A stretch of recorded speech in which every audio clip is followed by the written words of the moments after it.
She made the comment like she was flicking a match toward gasoline. Men should learn to follow. This whole alpha complex is outdated. Brooke dropped it into the conversation like a test balloon, just light enough to seem casual, just loud enough for everyone at the table to hear. I watched her swirl her glass of red, her eyes locked on Marnie across the table, not on me. Her words weren't aimed at me directly, but that made it worse.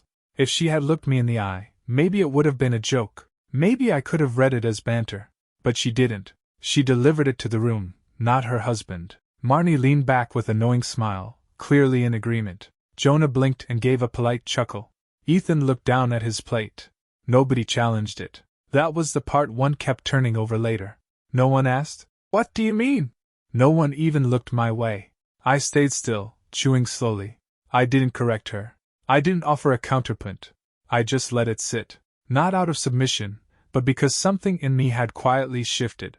Brooke had always been outspoken, but this was different. She wasn't making a point, she was making a declaration. The kind you toss out when you're trying to perform power. And I realized in that moment, she needed an audience more than she needed a partner. After dinner, we said our goodbyes, polite laughter all around. In the car, she adjusted the rearview mirror before saying, "You were unusually quiet." I looked out the window and kept my voice level. Just listening. Taking it in. She smiled like she'd won something. "Good. That's healthy. You don't always have to lead the conversation." I nodded once slowly. Noted. She didn't realize I was doing more than agreeing. I was documenting. Back home, she kicked off her heels, grabbed a blanket, and curled up on the couch. "Want to watch something?" she asked, scrolling through a streaming menu without waiting for an answer. I sat beside her and said nothing. She picked the show. She paused to check her phone halfway through, then asked if I could get her some tea. I made it exactly the way she liked, 1 spoon of honey, no lemon. I handed it over in silence, and returned to my seat. 10 minutes later, she was laughing at something on screen. I was still watching her. For the last year, I'd carried a quiet list in my head.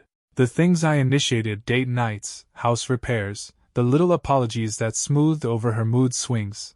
I sent the holiday cards. I arranged the anniversaries. I scheduled the therapy when she said we needed help. She'd called that being a good husband.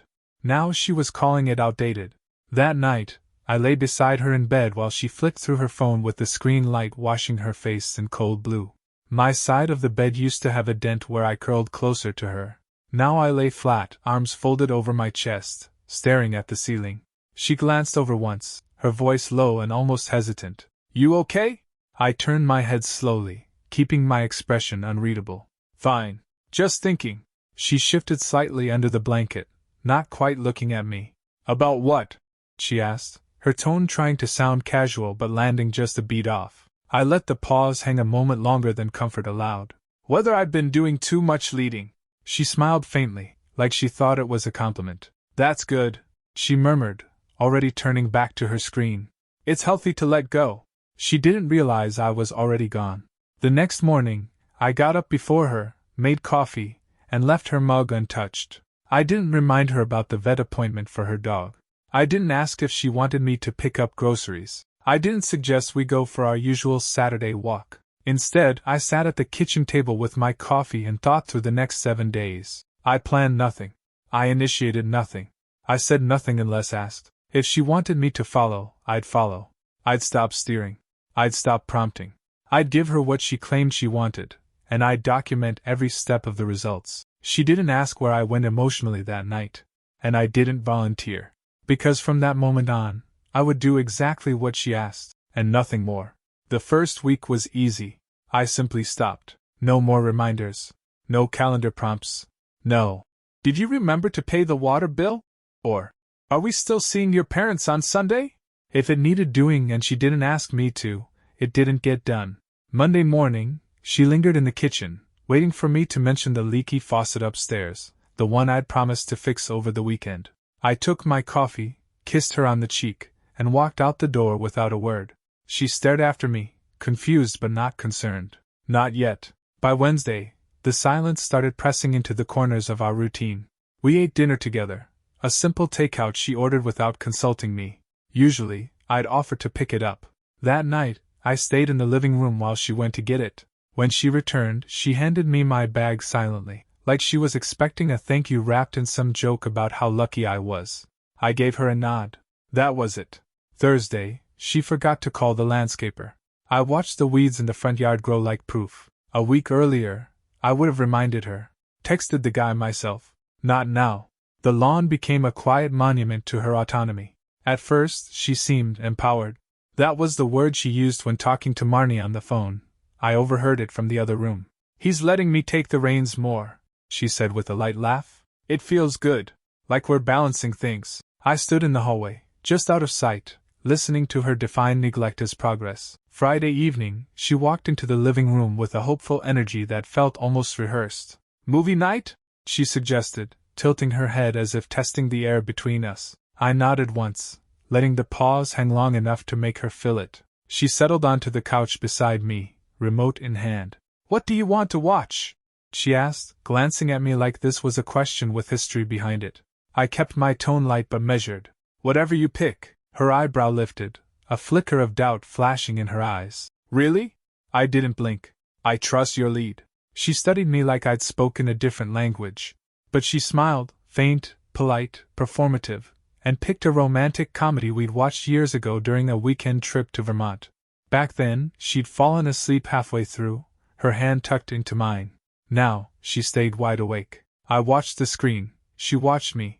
On Saturday morning, I left the house early, drove to the park, and sat alone on a bench under a line of sycamores. I opened a small notebook and started writing. Not about what she was doing, about what I wasn't. A log. Clean, emotionless entries. No narrative. Just facts. Did not remind her about vet. Did not fix the faucet. Did not schedule date night. Waited for her to bring up the family gathering. She didn't. When I got home, she was hunched over her laptop in the kitchen, flanked by half-filled mugs and forgotten takeout containers. She looked up sharply, surprise flickering across her face like she'd just been caught mid-thought. Her voice came quickly, a touch defensive. You didn't tell me you were going out. I set my keys down quietly, keeping my tone even. You didn't ask. She blinked at me, and for the first time, I saw the beginning of a shift in her expression. Not annoyance. Not anger. Confusion. The moment passed. She turned back to her screen. Sunday, the final silence hit harder. She sat across from me at brunch, waiting for me to ask her about her latest project. I didn't. She asked about my week. I gave short answers. No reciprocation. When she hesitated over the menu, I didn't offer a suggestion. When the server asked if we were celebrating anything, I looked at Brooke. Up to her, I said. She laughed it off, but her eyes narrowed. That night, while I changed into sweatpants, she lingered in the doorway of the bedroom, arms crossed and gaze searching my face like it held a code she'd forgotten how to read. Her voice broke the silence, cautious but edged. You've been quiet this week. I pulled the drawstring tight, then looked over my shoulder without rushing. I thought I was just following your lead, I said, letting the words land without force, just clarity. Her mouth opened slightly, like she wanted to argue, but she closed it again. She nodded once, slowly, then turned away. I watched her retreat down the hall, her shoulders tense. She thought this was still a game about roles. She didn't see it yet. I wasn't withdrawing out of spite. I was gathering space, to observe, to learn, to prepare. She wanted to lead? Fine. Let her feel the full weight of command. Let her learn what it meant to carry both the silence and the structure. I wouldn't lift a finger unless she asked. I wouldn't remind her of who I used to be. I wouldn't fight for what she treated like an imposition. From here on, she would see exactly how much of our life she never had to think about, until now. And the more she noticed, the quieter I would become. By the second week, I didn't have to fake it anymore. Silence stopped being a strategy, and started feeling natural. I answered when spoken to, responded when asked, smiled when appropriate. But I didn't lead. No morning check-ins, no end-of-day summaries. No. What are you thinking? Or, want to watch something together? I became responsive, not proactive, a mirror instead of a map. Brooke began to flounder, though she wouldn't admit it. She booked a dinner reservation midweek and texted me the time. I showed up 10 minutes early, clean-shaven, polite. She arrived distracted, checking her phone twice before sitting down. You could have reminded me, she said, brushing her hair behind her ear. I took a sip of water.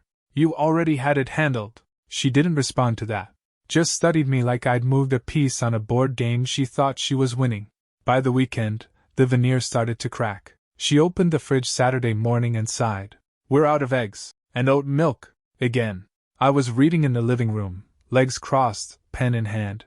"I figured you'd order more." Her paws stretched. "Usually you. I figured you'd take the lead," I said, not unkindly. That afternoon, she asked what I thought about repainting the office. I looked up from my notebook, where I'd just logged another quiet omission. No weekend plans made, no errands suggested. "I trust your judgment," I said. She blinked at me. "You don't have an opinion?" "I do. I'm just not leading." A flash of something moved across her face. Discomfort? Realization? It vanished before I could pin it down. That night, I watched her scroll through her phone with unusual urgency. She wasn't watching TV. She wasn't even pretending to engage. Just flipping through notifications like she was looking for an answer to a question she hadn't asked yet. At midnight, after she thought I'd fallen asleep, she got up, took her phone to the hallway, and made a call. I heard her voice, low, forced casual. "Just checking in. I don't know. Things feel weird lately." A pause. Then, "He's different. Like he's, I don't know, watching me." I closed my eyes and made a mental note. She's not confused. She's unnerved. Monday morning, I contacted a lawyer I'd met years ago through a mutual friend, not to initiate anything, just to ask about what protections existed if things went south. I framed it like a hypothetical. She didn't press. Just walked me through the basics. I also started journaling in more detail. Not just what I wasn't doing, but what she was. Snapped at barista after getting wrong drink. Missed a Zoom meeting and blamed poor scheduling. Left laundry half folded on the bed, walked away. Cancelled dinner with my sister, said she. Wasn't in the mood.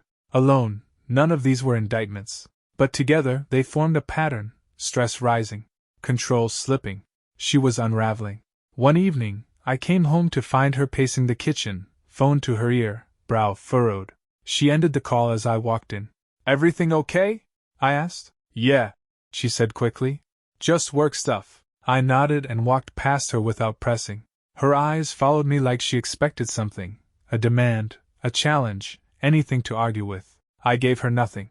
Later that night, she stood in the doorway of the bathroom while I brushed my teeth. "You've been so compliant lately," she said. I spit, rinsed, and looked at her in the mirror. "Isn't that what you wanted? I didn't want you to disappear." I turned to face her, towel in hand. "I haven't gone anywhere. I'm here. Just not leading." She stepped back like she'd walked into a cold draft. She didn't know yet, but I was documenting her contradictions, her slippage, her growing tension. This wasn't punishment. It was data collection, emotional reconnaissance, because something deeper was starting to itch at the back of my brain, a sense that this wasn't just about power or roles or whatever theory she'd adopted from her coworker's podcast. Something else was filling the space I'd vacated. I didn't know what yet, but I intended to find out, quietly. It started with small bursts.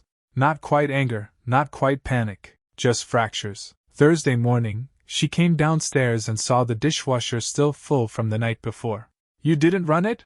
she asked, gesturing toward the blinking light like it was an accusation. "You loaded it," I said, sipping my coffee. "I figured you'd run it when you were ready." Her lips parted, closed again. "You've always handled it." I met her eyes. "That's when I was leading." She didn't reply, just turned away, muttering something about needing to be the only adult in the house. That afternoon, I logged it, dishwasher incident. Emotional expectation misaligned with declared principle. Contradiction noted. By Saturday, she tried to reset the mood. Made breakfast unprompted. Wore the earrings I once complimented. Even put on that soft smile she used to give me in the early days, the one that said we were in sync without having to say so. "You want to take a walk later?" she asked, sliding a plate toward me. "Sure," I said. She waited. "That's it. I'm following your lead." The smile cracked. We walked 2 miles in near silence, our steps falling into rhythm without meaning. She pointed out a dog trotting across the street, then made a passing comment about a new construction project. Observations meant to break the quiet, not share it. I nodded at each, offering minimal response. As we approached the coffee shop, she slowed, glancing at the storefront with practiced casualness. "Want to grab something?" she asked, her tone light but expectant. I kept my voice neutral. If you'd like to. She didn't answer. Just pressed forward, her pace picking up like she'd hoped I'd decide for both of us. That evening, she poured herself a glass of wine and stood in the doorway while I read. You know what it feels like? She asked. I looked up. Like I'm married to a robot. I closed the book calmly. I'm giving you exactly what you asked for. No dominance. No control. No unsolicited direction. She stepped closer, searching my face. This isn't partnership. I let the pause hang. You didn't ask for partnership. You made it clear you wanted someone who follows. She turned and walked out. The next day, I decided to test the theory. When she glanced up from her phone and asked if I was hungry, I kept my voice deliberately noncommittal. I could eat, if that's what you're planning. She cooked something half-hearted, bland, distracted, and barely touched it. Halfway through the meal, she dropped her fork and looked at me with narrowed eyes. You could have at least offered to help, she said, her voice sharper than the words warranted. I set my glass down calmly. You didn't ask. Her response wasn't verbal. She shoved her chair back with a scrape and walked out, leaving her unfinished dinner as quiet punctuation behind her. That night, in the shower, I noticed her phone screen light up on the sink counter. A message preview. I wasn't trying to look, but the name caught my attention, Caleb. I'd heard that name once before. A coworker. Someone she'd mentioned in passing with a tone that was too light to be casual. The message was short, still thinking about what you said.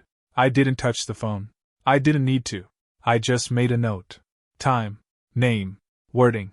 The message itself was vague, but it didn't need to be explicit. It wasn't about what was written. It was about why it was showing up at 10:30 on a Sunday night. The next morning, I installed a keystroke logger on our shared desktop, the one she used when working from home. Nothing invasive, nothing illegal. Just a record. Just in case. I also started tracking phone usage patterns, screen time, patterns of silence, nights when her energy shifted after a text came in. She didn't suspect anything. She still believed I was sulking, not thinking. That week, she invited me to a couple's dinner with Marnie and her boyfriend. I said yes. She smiled like she thought I was beginning to thaw. Over dinner, she talked loudly, laughed a bit too often, told a story about how I used to forget things. But at least now he lets me make the decisions. Marnie nodded. Sounds like progress. I smiled politely and sipped my drink. Brooke reached over under the table and placed her hand on mine. I didn't move. It was the first time in 2 weeks she'd touched me without prompting. The gesture wasn't affection. It was reassurance, for herself, not for me. And it confirmed something I'd begun to suspect. She wasn't frustrated because I'd stopped leading. She was panicking because she'd lost control of the version of me she'd come to rely on. And whatever, or whoever, had filled that vacuum while I stepped back, was about to surface. It was a Tuesday. Laundry day. I wasn't snooping.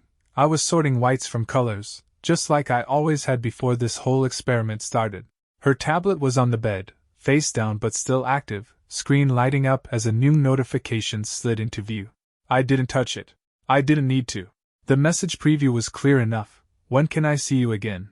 It was from Caleb, a name I'd heard in passing, now carrying new weight. Same name from last week's late-night ping. No emoji this time. Just a straight shot to the center of my chest. I stood there, holding a sock in one hand, watching the message fade into the lock screen. The silence around me turned viscous, like the air itself had thickened. She hadn't just been testing control in our marriage. She'd already begun rehearsing it somewhere else.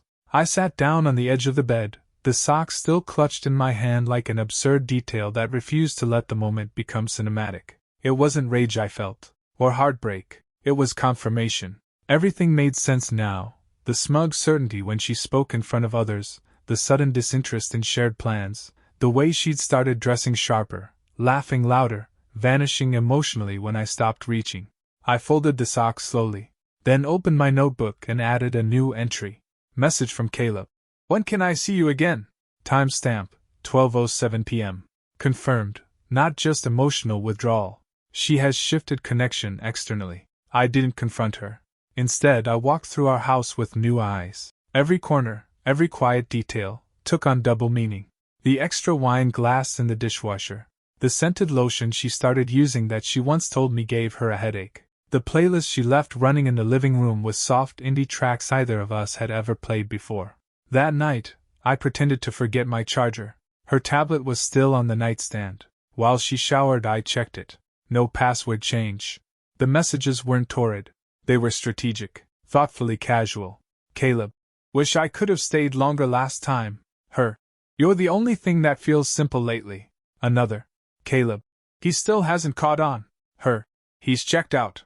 Honestly, I think he's relieved. That one stuck in my throat like ash. She didn't just redirect her attention, she rewrote the story of who I was in it. I took screenshots, airdropped them to my phone, deleted the transfer logs, left everything exactly as I found it. When she came out of the shower, towel wrapped around her, humming that same unfamiliar melody, I looked up from my book and smiled. She smiled back, relieved. She thought she was still leading. The next day, I visited my attorney again. This time I wasn't asking hypotheticals. I wanted clarity on everything: joint accounts, property, communications records admissible in court. She walked me through it efficiently, never asking why my tone had changed from curious to surgical. At home, I resumed my role, calm, observant, compliant. But inside, something cold had locked into place. Not revenge. Not bitterness. Just a blueprint. Thursday evening, she came home in a blouse she hadn't worn that morning. No explanation. No excuse. Just a careful smile and a question. Want to order in? I nodded. Up to you. She paused, as if hearing an echo of something she didn't like. Don't you care what we eat? I kept my tone steady. I care that you're satisfied. She blinked, looked away. Later that night, I heard her on the phone again. This time, she spoke softer. It's getting harder. He's not reacting. It's like I'm losing control. Another pause. Then her voice dropped even lower. No. He doesn't know. She was wrong. I knew. And I was about to show her what real leadership looked like. I printed everything the next morning. Not just the messages, the timestamps, the name, the patterns. I laid it out like a project brief, not a melodrama. There would be no shouting. No smashed glass or thrown accusations. Just structure. Just facts. I spent the day preparing. Printed screenshots went into a plain manila folder, each labeled. I included the softest ones. No dramatic language, no explicit details, just enough to prove intent, pattern, and presence. Just enough to collapse denial in one glance. I chose the dining table. Her favorite vase was there, with fresh lilies she'd bought the day before. I didn't move it. I wanted the normalcy around the truth to make it hit harder. When she texted me that she was on her way home, I replied, "Dinner's on the table." Technically true. She walked in 20 minutes later, still in heels, keys jingling in her hand. Her voice floated from the hallway. "Hey babe, smells like." She paused as she turned the corner. Her eyes locked on the folder, perfectly centered on her side of the dining table. She didn't ask what it was. She knew. Still, she approached like someone walking toward a sleeping animal. Hands slow.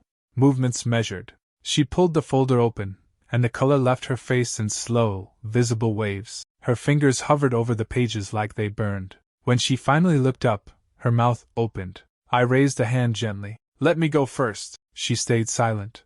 I stood across from her, calm, hands resting on the back of my chair. My voice didn't waver. "You led. I followed. And while you took your victory lap, I watched." She blinked, lips parting again, but I didn't stop. "You told the world men should follow. So I did. I followed your silence, your absences, your carefully casual lies." She closed the folder halfway, as if hiding the evidence might reverse it. Her voice cracked slightly. "It wasn't calculated?" I cut in softly. "No. It was worse. It was selfish. Pretending I didn't notice gave you permission to escalate." She stepped back. The chair legs scraped against the hardwood. "I didn't mean for it to go that far. But it did," I said. "And now I'm stepping off this path." I walked past her. Not fast, not dramatic, just steady.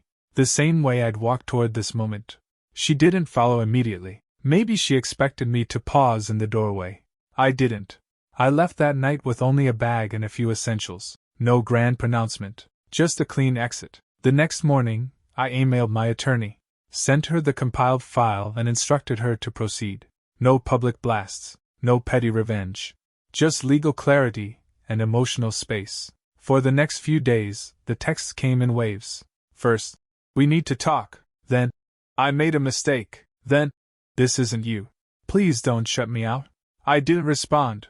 By the following week, the tone shifted. You were never emotionally available. Followed by, you're punishing me for slipping once. Still, I said nothing. My silence wasn't rage. It was resolution. She'd mistaken my withdrawal for weakness. But she didn't understand the difference between a man who won't lead and a man who chooses not to. The silence she thought she could control had turned permanent. And now, she was the one asking for direction. 2 weeks passed before the silence finally stopped being strategy and started feeling like oxygen. Her texts didn't just continue, they evolved. The tone swung between regret and justification, then back again. I read every one, not because I needed to, but because I was documenting the full cycle. This wasn't closure. This was study. I miss how you made me feel safe. We were good before you stopped trying. You just shut down. What else was I supposed to do? That one made me pause. It wasn't even self-defense. It was projection, an attempt to rewrite the past now that the consequences had arrived. My lawyer filed for separation first. Clean, quiet, uncontested, at least for now. She replied through her attorney 3 days later. Her initial position was defensive, claiming emotional abandonment, seeking to negotiate for what she called stability. The irony almost made me laugh. She'd mistaken peace for passivity, and now she was misreading silence as surrender. I let my lawyer handle the paperwork. I forwarded the messages. I documented timelines. The calm, deliberate record of events told a story louder than any accusation could. Financially, I'd already begun separating accounts the month before. Not withdrawals, just walls. She hadn't noticed then. She noticed now. I moved into a short-term rental across town. Small, clean, minimalist. For the first time in years, every object in my space was there because I chose it. No pretense. No performance. The hardest part wasn't anger. It was the quiet echoes of what used to feel normal. On Wednesday nights, I still reached for my phone at 8:15, the old movie hour. On Sundays, I reflexively checked the calendar for brunch with her sister. These weren't longings, they were muscle memories. And I let them pass without judgment. Friends started reaching out slowly. Some knew something had happened. Most didn't know what. I didn't give them details. Not yet. Jonah sent a text.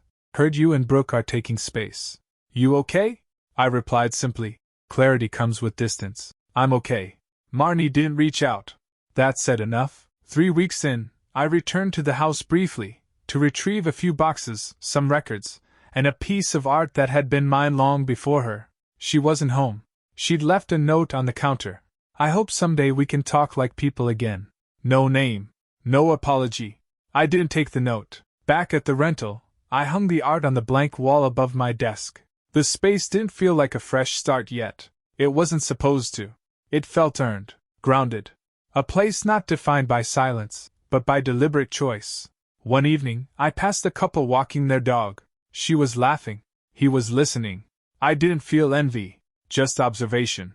Their rhythm was still intact. Mine had collapsed, and that was okay. Not every structure deserves preservation.